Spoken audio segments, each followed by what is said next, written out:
assez classique sur comment est-ce que je vais pouvoir à distance récupérer des informations. Donc on va voir une partie aujourd'hui, là un petit quart d'heure, puis on finira demain. On va voir l'architecture, comment est-ce qu'on se connecte à distance sur des serveurs, la partie remoting, le one-to-one, one-to-many.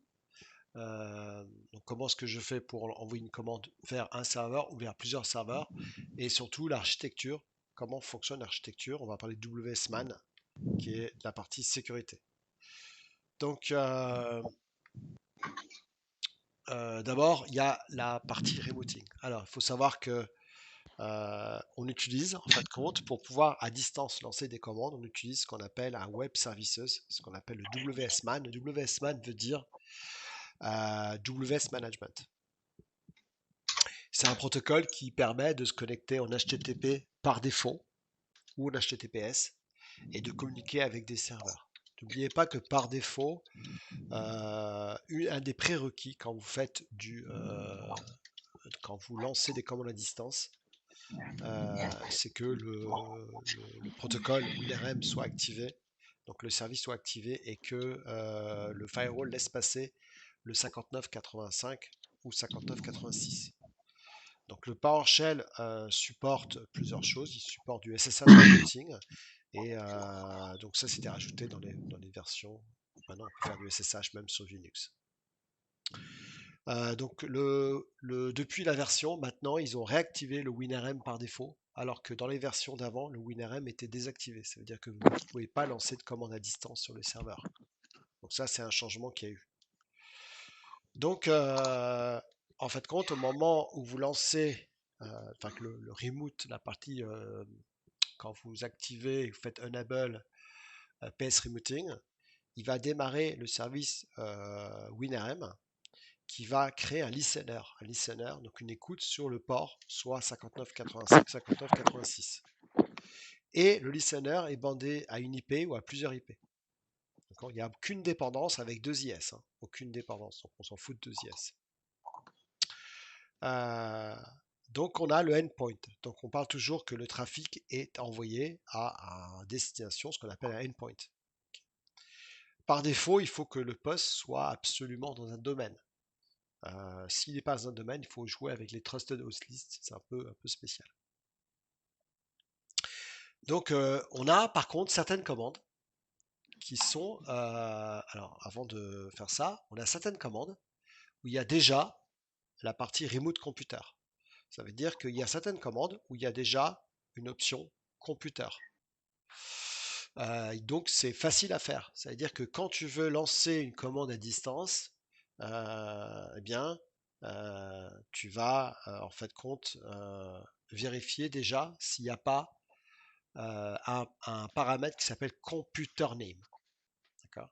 Donc computer name, la plupart des commandes, comme par exemple get hotfix, get process, get service, restart computer, test connection, get event log, ont un paramètre computer name. Donc là, c'est facile à utiliser. Donc je peux, si je veux, voilà, utiliser ces commandes-là pour pouvoir lancer des commandes à distance. Je peux maintenant également utiliser du SSH. Maintenant, c'est disponible pour les plateformes Linux. On peut utiliser WinRM également sur du SSH. Ok. Alors là, on voit un schéma justement. Donc où là, on a le listener, on a le local computer et le remote computer. On a du trafic WSMAN entre le local computer, ça passe par du HTTP, ça passe par WinRM et ça va aller sur le process que vous voyez là-haut, qui est le process qui tourne sur les remote computers, que ce soit local ou remote. Et le endpoint, n'oubliez pas toujours, le endpoint, c'est la target. Hein. C'est pas le serveur où je suis. Euh, donc on a tout ce qui est remoting. Hein, donc n'oubliez pas que en général, quand vous avez l'option computer name, il n'y a pas de souci. Donc c'est assez simple à faire. Puisque on n'a pas besoin de le modifier, on n'a pas besoin d'ajouter le paramètre. Donc si je prends un exemple ici, donc je vais aller ici, je vais prendre tout ce qui est là, tac, je vais le supprimer. Si je veux lancer une commande sur un serveur, je dois vérifier que j'ai bien mon paramètre computer name. Donc par exemple, si je fais un get process, il n'y a pas de souci. Parce que get process, il y a bien une option computer name. Ok. Ici, est-ce que donc je regarde ici mes différentes options et là je regarde si j'ai bien une option computer name. Hop là.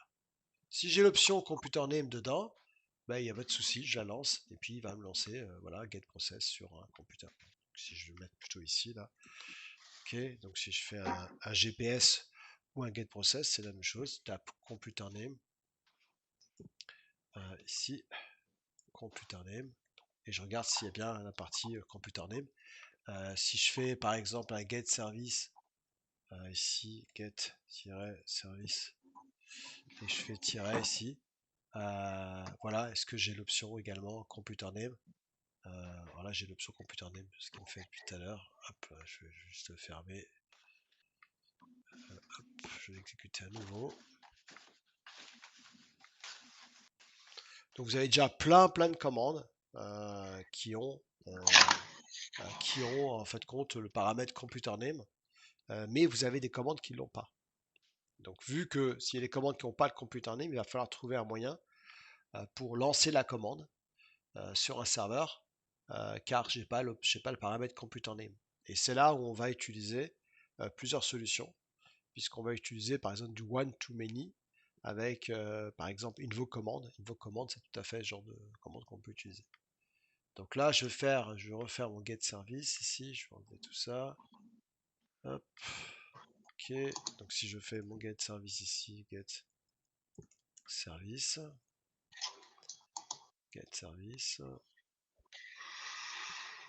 ok, tiret computer name, je sais pas ce qu'il fait là, bon, c'est pas grave, on va le faire ici, donc get service, computer name, et là il a bien le computer name, donc je peux le dire, bah, donne-moi les services qui tournent sur mon DC1. Et là, il va me lancer les commandes. Pourquoi? Parce que sur le DC1, le service WinRM est démarré.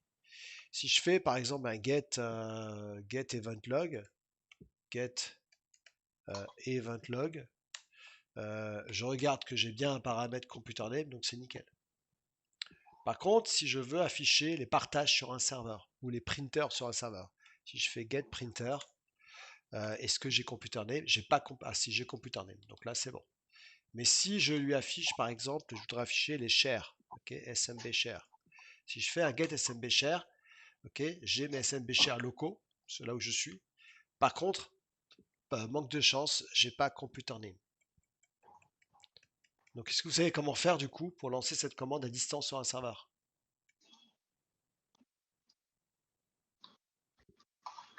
Est-ce que vous avez une idée?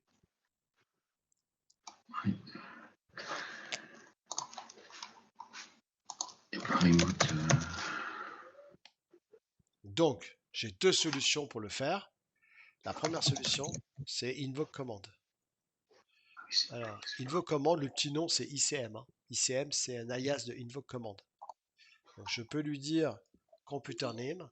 Et là, je peux lui dire, donne-moi pour mes deux serveurs, par exemple LUN et SRV2, eh bien, je vais pouvoir lui dire, je veux lancer un script, ce qu'on appelle un script block.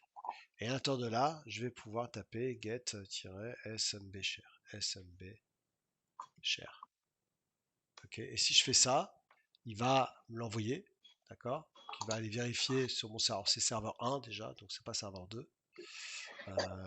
Hop là, donc c'est normal. Et là, il va m'afficher ici les deux serveurs. Alors access is denied, c'est parce que je n'ai pas activé mon PS Routing sur mon serveur 1. Sinon, effectivement, il m'aurait sorti des valeurs ici.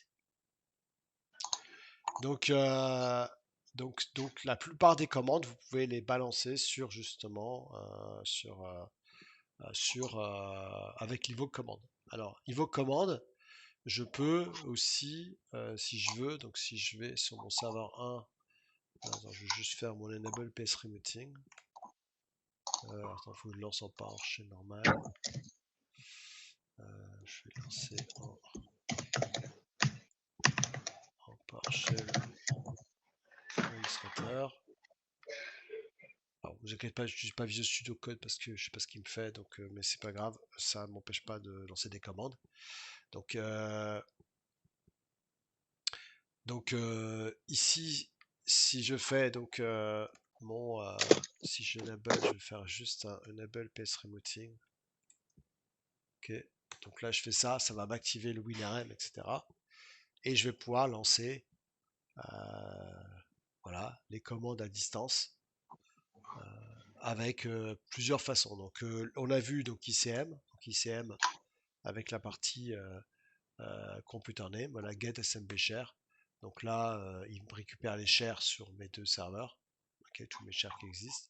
Je peux les mettre, je peux forcer les mettre en format table si je veux, hein, pour pas les avoir en ligne, hein.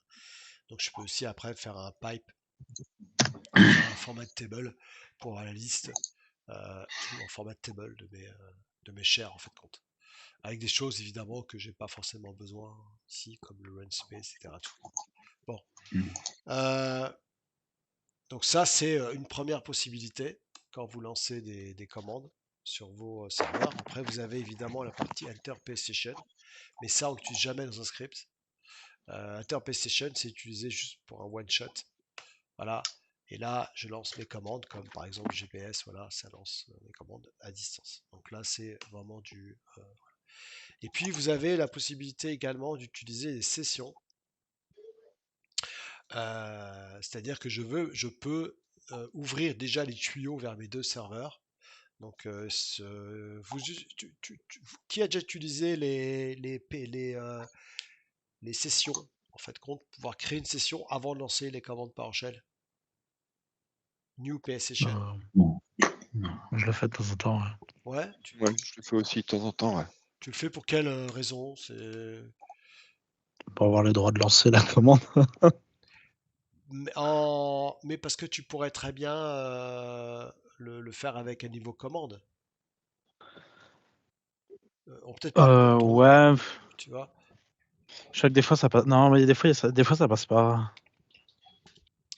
Parce que normalement, quand on crée une nouvelle session, c'est qu'on veut ouvrir les tuyaux, les laisser ouverts pendant 3 heures par défaut et lancer des commandes sans qu'il ait besoin de lancer la commande sur place, fermer PowerShell et puis à chaque fois lancer des commandes. Tu vois, parce que normalement, quand tu fais ça, quand tu fais un, quand tu fais ça, qu'est-ce qu'il va faire? Il va lancer en fait compte la commande get SMB share sur l'undc1. Il va lancer la commande sur le serveur. Il va ensuite te renvoyer le résultat et fermer la session PowerShell. Et il fait la même chose ici. Donc ça veut dire que si tu as beaucoup de serveurs, ça va prendre du temps parce il se connecte sur le serveur, il lance sa session, il ferme il ferme la session PowerShell. Mais ce qu'on peut faire avant, c'est ouvrir la session. Donc je pourrais faire un $serveur et je pourrais faire un new PS session. Voilà. Et là, ce que je pourrais, c'est mettre lon dc1 lon srv1. Quand je fais ça, qu'est-ce qu'il fait? Vous avez remarqué que maintenant, mes sessions sont ouvertes. Ça veut dire que j'ai pas besoin de les rouvrir à chaque fois. Et il y a un timeout qui se fait. Je crois que c'est au bout de 180 minutes. Les sessions se ferment. L'avantage maintenant, c'est que quand je lance maintenant un niveau commande, c'est beaucoup plus efficace et beaucoup plus rapide que si je le fais à l'ancienne méthode. Donc si je fais ça, du coup, eh bien, c'est pas computer name que je vais mettre, mais c'est PS Session. Donc là, au lieu de mettre ça, computer name, je peux mettre ici, c'est tiret PS Session, qui CM, PS Session. C'est même pas ça, c'est hop, hop, alors, on va pas faire ça, non. ICM, on va enlever ça. ICM, tac, tac. Et et là on va avoir une option qui nous permet d'aller sur mes computers et de choisir la session que j'ai ouverte ici qui s'appelle $serveur et du coup, il va lancer des commandes sur ces sessions qui ont été déjà ouvertes grâce à ça et qui restent ouvertes pendant un certain moment. Ok. Donc, du coup, hop, on a, si je fais ça, on doit avoir la session name. Donc, si je tape ICM, donc on va retaper la commande complète pour ceux qui. Voilà. Niveau commande. Dollar session. Session, voilà, c'est session. Là, normalement, je mets dollar serveur. Voilà. Et là, je peux mettre normalement un script block. Et là, je lui dis, tu m'envoies la commande. Je sais pas, bon, on va faire get. Par exemple, get process. Bon, là, il n'y a pas vraiment besoin. Et là, en fait, compte, il va me lancer sur les deux serveurs grâce à la session. Puisque la session est déjà ouverte, donc autant utiliser cette session. Donc je peux ensuite faire un get PS session et je vois qu'il m'a ouvert, que les sessions sont toujours ouvertes. Donc du coup, je peux les arrêter si je veux. Ok, donc ça c'est le principe. Alors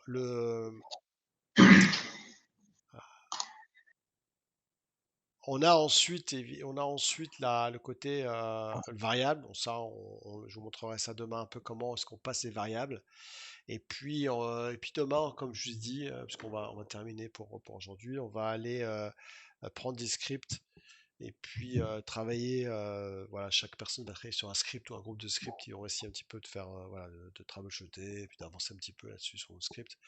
Donc on va, maintenant qu'on a toutes les infos pour mieux analyser un script, on va pouvoir voilà, récupérer par exemple un script pour récupérer des printers, des scripts pour récupérer des fichiers, etc. Ok, c'est bon? Ok.